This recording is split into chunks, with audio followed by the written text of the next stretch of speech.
Hello student, ધોરણ 12 Gujarati medium, chapter number 6. હવે આપણે વાત કરીએ એન્કેપ્સ્યુલેશનની. તો કોઈપણ કોમ્પ્યુટર પ્રોગ્રામના બે મૂળ અંગ ડેટા અને કાર્ય હોય છે.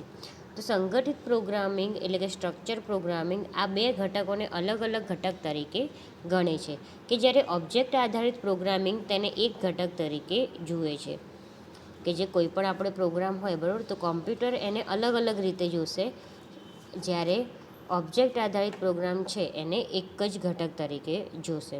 તો પ્રક્રિયાગત પ્રોગ્રામિંગમાં પ્રોગ્રામના કોઈપણ ભાગમાં ડેટાની કિંમત બદલી શકાય છે, તે ફેરફારથી સુરક્ષિત નથી. તો આ સમસ્યાનો ઉકેલ ઓબ્જેક્ટ આધારિત પ્રોગ્રામિંગમાં એન્કેપ્સ્યુલેશન દ્વારા લાવી શકાય છે.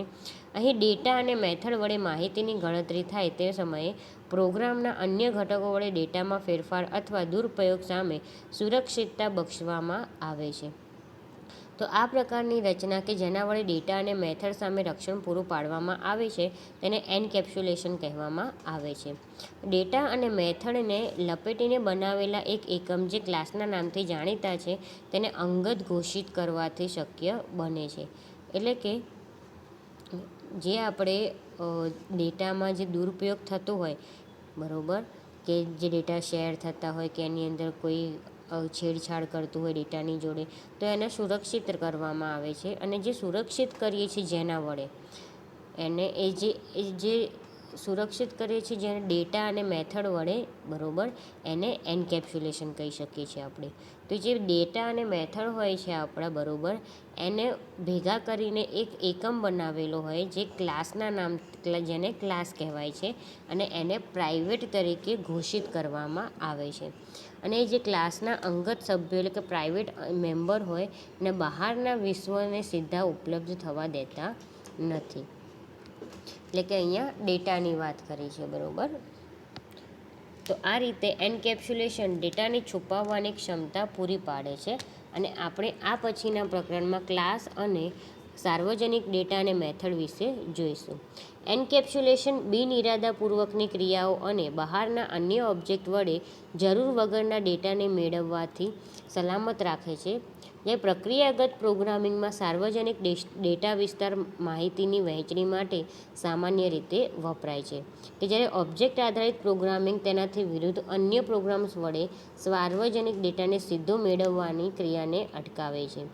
ઓબ્જેક્ટ પોતાની ડેટાની કિંમતમાં જ ફેરફાર કરી શકે છે અને અન્ય ઓબ્જેક્ટ તેને જોઈ શકે છે અથવા તે ઓબ્જેક્ટના માલિકને સંદેશો મોકલીને ડેટાને બદલી શકે છે. પછી છે ડેટા એબ્સ્ટ્રેક્શન. તો ડેટા એબ્સ્ટ્રેક્શન એ ઓબ્જેક્ટની જરૂરી લાક્ષણિકતાઓને તેની અમલીકરણની વિગત સિવાયની માહિતીને રજૂ કરવાની પ્રક્રિયા છે. એબ્સ્ટ્રેક્શન એ એક ખ્યાલ છે કે જે આંટી-ઘૂંટી કે ગૂંચને છુપાવે છે અને તે જે કાર્ય કરે છે તે જણાવે છે, પણ કઈ રીતે કરે છે તે જણાવતો નથી. એટલે કે ડેટા એબ્સ્ટ્રેક્શનની અંદર ઓબ્જેક્ટ જે કામ કરે છે, તો એ ઓબ્જેક્ટ તમને જે આન્સર તમને જોઈતો એ આન્સર આપી દે, પણ એની અંદર એ કઈ રીતે વર્ક કરે છે, આડી રીતે સીધી રીતે ગમે તે રીતે કામ કરે છે, પણ એ કામ તમને ત્યાં બતાવતો નથી બરાબર, ખાલી તમને ત્યાં આન્સર આપી દે. ધારો કે તમને અહીંયા એવી રીતે ઉદાહરણ આપેલું છે કે ટેલિવિઝનનું ઉદાહરણ કહે તો આપણને એટલી ખબર છે કે આપણે એને ચાલુ કરીએ કે બંધ કરીએ, કે એનો અવાજ બદલીએ કે અવાજ વધઘટ કરીએ, ચેનલ બદલીએ. પણ એની અંદર હવે એ ચેનલ કેવી રીતે બદલાય છે, કે ચેનલ ઉપર આપણે ધારો કે બધા જે સિરિયલ્સ આવતી હોય, મૂવી આવતી હોય બરાબર, તો એ કઈ રીતે વર્ક કરે છે એ તમને ખબર પડે બરાબર, કે તમે એની અંદર એટલું આંતરિક રીતે શું કાર્ય કરે છે તમે ના જાણી શકો બરાબર. તો એ જ પ્રમાણે અહીંયા ડેટા એબ્સ્ટ્રેક્શનનું કામ છે કે એ તમને ડાયરેક્ટ રિઝલ્ટ આપી દે, પણ એની અંદર એ કઈ રીતે કામ કરે છે એ તમને ત્યાં બતાવે નહીં. તો એ જ પ્રમાણે આ બાબતે તમને અહીંયા ટીવીનું ઉદાહરણ આપ્યું છે કે ટેલિવિઝન, કે તમે પાવર કી દબાવો એટલે ટીવી ચાલુ થાય, પાવર કી બતાવો એટલે સેટટોપ બોક્સ ચાલુ થાય, પછી તમે વોલ્યુમ અપ ડાઉન કરી શકો, ચેનલ અપ ડાઉન કરી શકો. તો એ જે બધું છે એ બધું હવે તમે એવું વિચારવા ના કે આ કઈ રીતે કામ કરતું હશે, કે એને કઈ સ્વિચ દબાય તો આવી રીતે આવે, કઈ સ્વિચ દબાય તો આવી રીતે આવે. તો બધું એનું અલગ પ્રોગ્રામિંગ હોય છે અને એ પ્રમાણે વર્ક કરે છે. તો આ જ રીતે ડેટા એબ્સ્ટ્રેક્શન એક એવી કાર્યરીતિ છે કે જે તે વાપરવાના સેતુ અને અમલીકરણને અલગ કરવાના ખ્યાલ ઉપર આધારિત છે. તે પ્રોગ્રામિંગમાં નવો ખ્યાલ નથી અને અનેક વ્યક્તિઓ કદાચ આ બાબતની જાણ વગર અમુક અંશે તેનો ઉપયોગ અત્યાર સુધી કરે છે. ઉદાહરણ તરીકે તમને અહીંયા કીધું છે કે જ્યારે સી પ્રોગ્રામમાં તમે √25 અને પ્રિન્ટએફ હેલો જેવા પ્રોગ્રામનો ઉપયોગ કરો છો, બરાબર, કે એની અંદર જે √25 અને પ્રિન્ટએફ એની અંદર હેલો વર્લ્ડ જેવું વિધેય એટલે ફંક્શનનો ઉપયોગ કરો છો, તો પણ એ કઈ રીતે કામ કરે છે એ તમે નથી વિચાર્યું કે કઈ તમે લખો છો ને એનો આન્સર તમને મળી જાય છે. કે અત્યારે હું તમને બુકમાંથી કહું કે આ તમારે પ્રોગ્રામ લખવાનો છે, તમે બેઠો બેઠો પ્રોગ્રામ લખી નાખો અને બુકમાં જે પ્રમાણે આઉટપુટ આપ્યું છે એ આઉટપુટ તમને મળી પણ જાય, પણ એ અંદર કઈ રીતે વર્ક કરે છે એ તમને ખબર ના પડે, બરાબર. તો જરૂરી નિવેશ ડેટા પ્રાચલો સાથે ઉપયોગ કરતા નિર્મિત એટલે કે યુઝર ડિફાઇન્ડ ફંક્શન પણ ડેટા એબ્સ્ટ્રેક્શન પૂરું પાડે છે.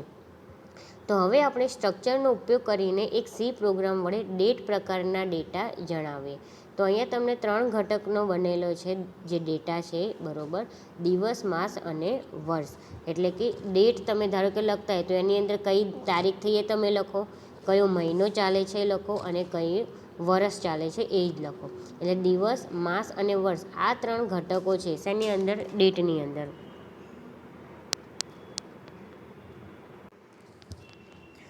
તો આ ઘટકો માટે ડેટાનો મૂળભૂત પૂર્ણાંક સંખ્યા પ્રકાર એટલે કે એની જે ડેટા ટાઈપ આવે, બરાબર, ડેટા ટાઈપનો ઉપયોગ કરીએ. તો અહીંયા આપણને ડેટા ટાઈપનું નામ આપેલ, ડેટા ટાઈપ એટલે કે જે ફંક્શનનું આપણે નામ લઈશું તો ફંક્શનનું નામ અહીંયા તમને આપેલું છે ડેટ ડીફ. અહીંયા તમને કીધું છે ડેટ ડીફ, બરાબર. એ ફંક્શન લઈએ તો જેમાં 2 પ્રાચલ તરીકે એને લેવામાં આવે છે અને 2 તારીખ વચ્ચે કેટલા દિવસ છે તે કિંમત તમને અહીંયા પરત કરે છે. તો આ વિધેયના ઉપયોગ કરતાં જાણવાની જરૂર નથી કે 2 તારીખના તફાવતની ગણતરી કેવી રીતે થાય છે. ખાલી એનો જે આન્સર હોય, બરાબર, કે એની જે વિધેયની જે સિગ્નેચર હોય એટલે કે વિધેયનું નામ, પ્રાચલની સંખ્યા અને તેનો પ્રકાર એ પરત મેળવી કિંમતના પ્રાચલનો પ્રકાર જાણે તે જરૂરી છે. પછી આની અંદર કઈ રીતે કામ કરે છે એ આપણે જોવું જરૂરી નથી. પછી છે મેસેજિંગ. તો ઓબ્જેક્ટ આધારિત પરિભાષામાં મેથડ બોલાવવાની ક્રિયાને મેસેજ કહેવામાં આવે છે. એન્કેપ્સ્યુલેશનના કારણે બધી મેથડ કોલનું નિયંત્રણ ઓબ્જેક્ટ વડે થાય છે જે ઓબ્જેક્ટ મેથડને ઓળખે છે. તો જુદા જુદા ક્લાસમાં સમાન નામ ધરાવતી એક સરખી મેથડ હોઈ શકે છે, કે અલગ અલગ ક્લાસ હોય એની અંદર એક સરખી મેથડ હોઈ શકે. તો અહીંયા તમને ઉદાહરણ આપ્યું છે કે ડેટ નામનો ક્લાસ હોય તો એની અંદર ડિસ્પ્લે નામની મેથડ હોય છે કે જે ડેટ ઓબ્જેક્ટને અમુક ચોક્કસ સ્વરૂપમાં પ્રદર્શિત કરે છે. તો ધારો કે તમને અહીંયા કીધું છે કે ટાઈમ અને પર્સન નામના અન્ય ક્લાસ હોય છે તો એની અંદર સમય ચોક્કસ સ્વરૂપમાં પ્રદર્શિત કરવા અને વ્યક્તિની માહિતી પ્રદર્શિત કરવા માટે બંનેની એક જ નામની મેથડ ડિસ્પ્લે હોય છે. તો જ્યારે પ્રોગ્રામમાં ડિસ્પ્લે મેથડ વાપરવામાં આવે છે ત્યારે કઈ મેથડ અમલ કરવાનો તે કઈ રીતે જાણવું? તો ઓબ્જેક્ટ વડે મેથડ વાપરવામાં આવે ત્યારે મદદથી એને નક્કી થાય છે કે અહીંયા તમને ઉદાહરણ આપેલું છે કે પર્સન ક્લાસમાં ઓબ્જેક્ટ વડે ડિસ્પ્લે વપરાય છે અને તે પર્સન ક્લાસની ડિસ્પ્લે મેથડને કોલ કરશે. પછી છે પોલીમોર્ફિઝમ. તો પોલીમોર્ફિઝમ એટલે અનેક સ્વરૂપ કે બહુરૂપતા, કે એક મેથડ કે પ્રક્રિયાના જુદા જુદા સ્વરૂપ હોઈ શકે એટલે કે ફોર્મ હોઈ શકે. કે ધારો કે આપણે 2 સંખ્યામાંથી મોટી સંખ્યા શોધવાનું વિધેય મેક્સ લખેલું છે, એટલે કે 2 સંખ્યા હોય, 2 સંખ્યામાંથી મોટી સંખ્યા કઈ છે તો એના માટે આપણે મેક્સ ફંક્શન લીધેલું હોય. તો આ વિધેય પ્રાચલ તરીકે 2 પૂર્ણાંક સંખ્યા લે છે અને મોટી પૂર્ણાંક સંખ્યા પરત કરે છે. એટલે કે તમે 2 સંખ્યા લીધી છે અને 2 સંખ્યામાંથી સૌથી મોટી સંખ્યા જે હોય એ તમને પાછી આન્સરમાં આપે છે.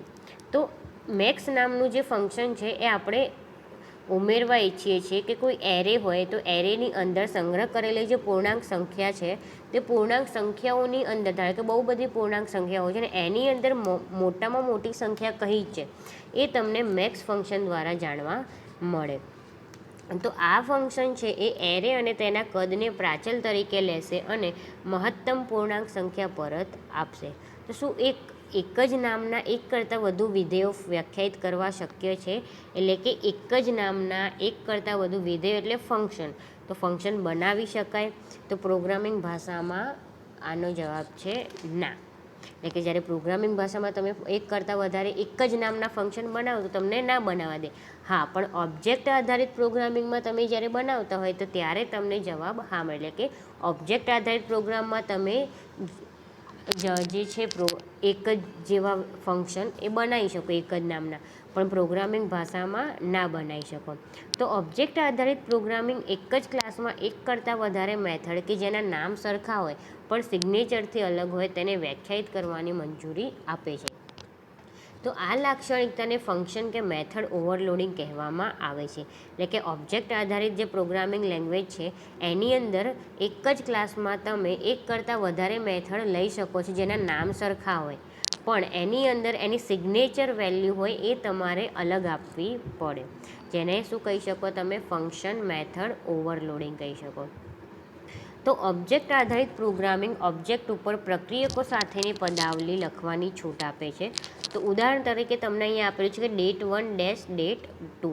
તો આવી રીતે જે પદાવલી છે તમે એવી રીતે તમે વાપરી શકો કે date1 અને date2 છે તો date સેમ છે પણ 1 અને 2 અલગ છે. તો આવી રીતે અલગ અલગ ઓપરેન્ડ એ ડેટ ક્લાસના ઓબ્જેક્ટ છે. તો અહીંયા ડેશ પ્રક્રિયા એ બે સંખ્યાની બાદબાકી કરવાની પ્રક્રિયા છે કે જેમ કે n1 - n2. તો આ રીતે તમે જે તમારું ફંક્શન છે એને અલગ રાખી શકો છો. તો અહીં એ જ પ્રકારનો અર્થ સંકાર્યના ડેટા પ્રકારના આધારે અલગ કરવામાં આવે છે, અને આ પ્રકારની બહુરૂપતા તમને ઓપરેટર ઓવરલોડિંગને કારણે શક્ય બને છે. એટલે કે પોલિમોર્ફિઝમ છે એના લીધે તમે અહીંયા એ કામ કરી શકો છો. તો આ રીતે બે પ્રકારના ઓવરલોડિંગ વડે પોલિમોર્ફિઝમ તમે કરી શકો. એક છે ફંક્શન ઓવરલોડિંગ અને બીજું છે ઓપરેટર ઓવરલોડિંગ. સામાન્ય રીતે અલગ અલગ સંદર્ભમાં એક જ નામના જુદા જુદા અર્થની ક્ષમતા કે સામર્થ્યને ઓવરલોડિંગ કહેવામાં આવે છે.